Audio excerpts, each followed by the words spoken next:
Ding dong, the witch is dead. Yes, everyone is talking about it today, and I don't normally like to just jump on the bandwagon, but how could I let this go? How could I pass up the opportunity to dance on the grave of the Bush-Cheney dynasty? Because yes, this isn't just about Liz Cheney. It's about her father, and it's about the administration which he helped lead, the Bush administration. For the first time, now that Liz Cheney has officially lost her re-election bid, come January 2023, for the first time in my lifetime, and I think also probably in like my parents' lifetimes, because I don't remember exactly when George H.W. Bush was first elected to Congress, and if there was a gap between when his father, Prescott Bush, left the Senate or died or whatever, and when H.W. first was elected to Congress. For the first time, I believe, come this January, there will be neither a Bush nor a Cheney in elected office or in government anywhere in the United States. I know that the Liz Cheney election has gotten a lot of attention nationally, but what didn't get as much attention was the defeat of the last politician in the Bush family, George P. Bush, son of Jeb Bush, who was running for, I think, Attorney General of Texas or something, and lost in the primary. He was formerly the Texas Land Commissioner, an office previously held by Cliff Barnes on the TV show Dallas. Of course, he didn't actually hold that office in real life, but it is kind of funny of me to think of a Bush family member in the same position as Cliff Barnes. And so these two families really represented the Republican Party, I mean, obviously, in the time that I was growing up. Bush and Cheney, these two names embodied the very essence of the Republican Party. And now, in 2022, people carrying the last name Bush or Cheney can't even win a primary, let alone a general election. Do you know what that means? That means that we are very far removed from the Republican Party of the 2000s. It's a completely different party.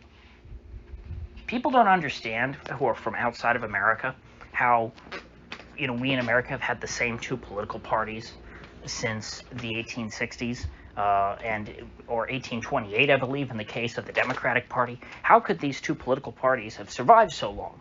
So much has changed. In Europe and other countries, political parties, they rise and fall all the time. But yet, the Democrats and the Republicans, somehow they've always managed to stick around in America. Well, the reason for that is that the parties themselves are vessels. The people who run those parties, who control those parties, the ideals of those parties, they change constantly. And maybe not constantly, but they change generation by generation. And so I think it is safe to say at this point that if neither a Bush nor a Cheney is able to attain any sort of elected position as a member of the Republican Party, that this is a completely different and brand new Republican Party. I think that the transformation is complete. Yes, there are still a lot of people like Mitch McConnell who have stuck around. But the point is that that is not where the majority of the people are. I would say, as someone who has been critical of the GOP, and still is, for as long as I've been politically aware in my lifetime, which I think really probably started with 2010. That was the first election that I really paid close attention to. I think that the old GOP establishment at this point is clearly on the run. They're in retreat. It's no longer the new school, which is constantly under threat of being snuffed out. And it's not the old establishment which holds all the cards. They're now the ones who are trying to hang on. They're on their way out. And this, to me, is a reason to be optimistic about the GOP as a vessel. Because it shows me that if bad people are having trouble winning within the GOP primary system, then that means that there is now more opportunity, increasingly more opportunity, for good people to win in the GOP primary system. The existence of people like Liz Cheney, Mitch McConnell, George P. Bush, have always been evidence which was used as an example of why the GOP is not a useful institution. Their existence makes the case against the Republican Party. And to the extent that they're suffering and fading away, Mitch McConnell, after all, he is, like Nancy Pelosi, an undead husk who is kept alive only by probably experimental top-secret medical interventions, the likes of which we commoners will never benefit from. They are boomer zombies. They're desperately clinging on to power, refusing to relinquish control to the next generation because the next generation of their ilk is unable to make it on their own. Liz Cheney is one of those, would have been the part of the next generation of the Republican Party after her father, by definition. That's why it's a political dynasty. But I think in both parties, although much more the case in the GOP, but the Democrats do the same thing. That's why you still have Nancy Pelosi as the Speaker of the House, and she's like 95 years old. They can't pass the baton to the younger generation because they are unable to wield power in the way that they do. The risk of either of these parties passing along power to younger members is that those younger members will look much more like the GOP electorate and less like the GOP establishment. And the same is true for the Democrats. As bad as congressional progressives are,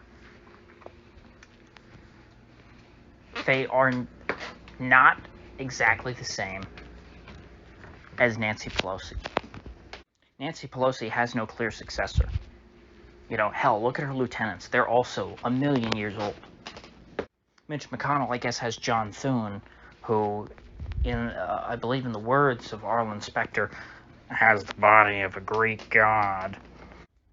But John Thune, even, he's one guy. I think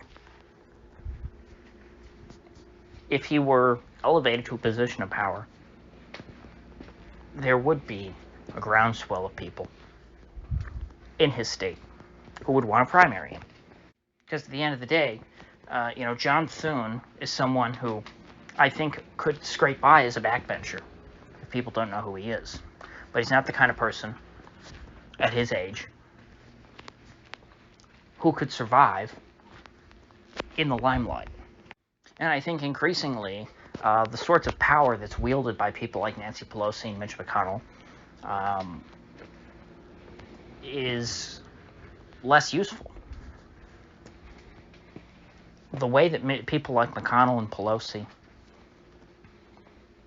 and of course by extension the Bushes, the Cheneys, Bush was a CIA director, don't forget that, they wield power by owning people in the political process, by building political machines, armies of political operatives whose raison d'etre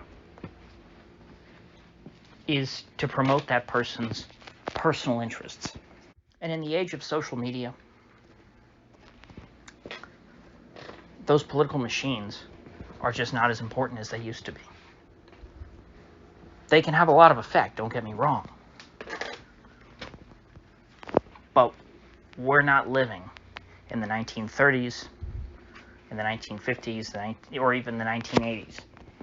I'm tempted to say that if our country had more time left, the idea of reforming our political system might even be feasible. But ultimately, even though incrementally the worst people in the American government, I think, are losing power little by little, they're losing it too little too late. But at the end of the day, I think that these people are losing the support of their political base on both sides of the aisle because the base understands this. I think that average Americans understand where we are. They feel this sense of urgency. And that's why they're in the mood to throw out these very familiar names who they've been told all their lives were mainstays of responsible government. Bush, Cheney, Clinton, Pelosi. I think that this groundswell of support for reforming our very corrupt political system is only being expressed because the system itself is collapsing. And so I think at the end of the day, that's why Liz Cheney is losing her seat. It's not because she changed. It's not because she's a different person. She lost because she is a stalwart, a vanguard of an American regime which exists to oppress, subjugate, and impoverish its own people, and then blame them and gaslight them, call them racists, bigots, ignorant fools, what have you, if they resist. And that's without even getting into the topic of foreign policy, which, in my opinion and many other people's opinions, would be the greatest sin of the Cheney family and most political dynasties here in the United States. She's a bad person who gets a thrill off of watching other people suffer. She had the gall to lecture even John McCain on the virtues of torturing prisoners. You know, John McCain, the one thing that he managed to get right some of the time was the idea that torture was bad. And old Liz Cheney couldn't even allow him to deviate from the party line on that small little detail. I'm not going to come out here and claim that she was uniquely evil or something, or that, you know, she was an exception to the rule or somehow, or that she was way out of line. She wasn't at all. Liz Cheney was remarkably ordinary and, frankly, just plain boring. I'm glad she's gone. She's going to set up some kind of think tank thing. She's going to grift off all this. But in a couple of months, nobody will even remember her name. So, with that said, I will see you folks back here tomorrow.